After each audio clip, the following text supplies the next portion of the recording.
মেয়ে যদি বিয়ের আগে কারোর সাথে করে, ওই মেয়ে যদি বিয়ে না হয় তার তো আর বেঁচে থাকার কোনো মানে হয় না। আর যদি ওই ছেলের সাথে, যার সাথে তার ঘটনা ঘটেছে, যদি ওই ছেলের সাথে তার বিয়ে হয়, অবশ্যই তার সম্মান ফিরে আসবে সমাজের কাছে, সব জায়গা থেকে তার সম্মান ফিরে আসবে। আইনি সহযোগিতা নিয়েছি, আমি মামলা করেছি। মামলা কি রেজাল্ট হবে আমি বুঝতে পারছি না, বাট আমার একটাই কথা, আমার এত কথা না, আমি মামলার কোর্টে বলেন, সমাজে মানুষের কাছে বলেন, রাজের ফ্যামিলির কাছে বলেন, আমার একটাই কথা, আমার সম্মান গেছে, আমি আমার সম্মান ব্যাক চাই। রাজের ফ্যামিলি রাজ কিভাবে দিবে সেটা ওদের দায়িত্ব, বাট আমার সম্মান না পেলে আমি রাজকে ছাড়বো না। রাজের ফ্যামিলি আপনাকে কি মানে প্রতিশ্রুতি দিয়েছে যে এখন পর্যন্ত এই যে এত নিউজ হচ্ছে ভাই, এত মামলা করলাম আমি, কোনো একটা কল রাজের ফ্যামিলির কাছ থেকে আসে নাই। কারণ হচ্ছে তারা এখন ভাবছে কি করবে, কথা বলতে আসলে তাদের আপোষে আসতে হবে। কারণ আমার সম্পর্ক অস্বীকার করার রাজের ফ্যামিলির সাধ্য নেই, রাজেরও সাধ্য নেই, যেহেতু আমার কাছে প্রমাণ আছে।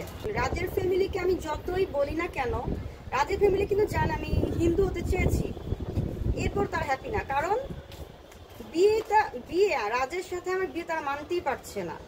তারা ডিসিশন মানে একদম ফাইনাল ডিসিশন আমি নিছে যে আমি নূপুরের সাথে রাজের বিয়ে দিব না।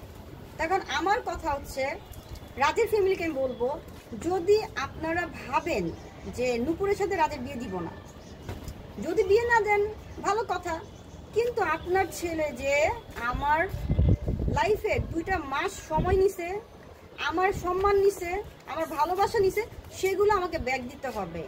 কিন্তু এই সম্মানের বিনিময়ে যদি আমাকে কখনো টাকা দেওয়ার প্রপোজাল করে, আমাকে, আমি যতটুকু শুনেছি যে আমি বেশি কিছু করলে হয়তো সর্বোচ্চ তারা আমাকে টাকা দিতে পারে। কিন্তু আমি রাজের ফ্যামিলিকে বলবো, আপনারা টাকা কেন, পুরো 200 টাকা যদি বলেন আমার ছেলেকে না দিয়ে 200 টাকা নে, আমি নিব না। রাজের মাকে বলবো আমি এটা, কারণ আমি যদি 200 নেই আমি তো রাজকে পাবো না, আমি তো সম্মান পাবো না। আরে ভাই, টাকার বিনিময়ে কি সম্মান আসে? টাকা পাইলে কি আমার সম্মান আসবো? আজকে যে সমাজের দাঁড়ায় যে আমি ক্যামেরার সামনে আমার ইজ্জত নিলামে উঠাইছি, এই নিলামের বিনিময়ে আমি কি পাবো? আমার নিলাম তো অলরেডি হয়ে গেছে। এই যে আমি পাবলিসিটি করতেছি, এটা নিলাম এক ধরনের। এই নিলাম কি টাকার বিনিময়ে? নো, এই নিলাম হচ্ছে ভালোবাসা। রাজ, আমি নিলাম হয়েছি রাজের জন্য, সো রাজ চাইনি। রাজের মাকে আমি একটা কথাই বলবো, আপনি দুনিয়াতে সব কিনতে পারবেন, রাজের জন্য দুনিয়াতে সবকিছু কিনতে পারবেন, কিন্তু নূপুর শুধু কিনতে পারবেন রাজকে দিয়া।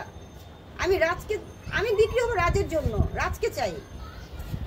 রাজের বিনিময়ে কোনো টাকা পয়সা না, এটা আমার ফাইনাল কথা। রাজের মাকে আমি বলছি, আপনি রাজের মা দুনিয়াতে সবকিছু কিনতে পারবে, কিন্তু আমাকে কিনতে পারবে না।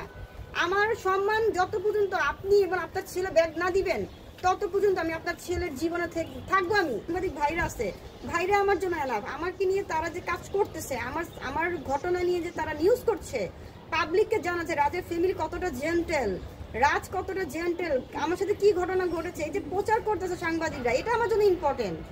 আমার সাংবাদিক ভাইরা হচ্ছে আমার গার্জিয়ান। আমি যে প্রতারণার শিকার হতে যাচ্ছি, বা আমার সাথে যে দুর্ঘটনা ঘটেছে, তার ফ্যামিলি কি করেছে, সবকিছু প্রচার সাংবাদিক ভাইয়েরা করছে। এর চেয়ে বড় হেল্প, এর চেয়ে বড় গার্জিয়ান তো আমার প্রয়োজন।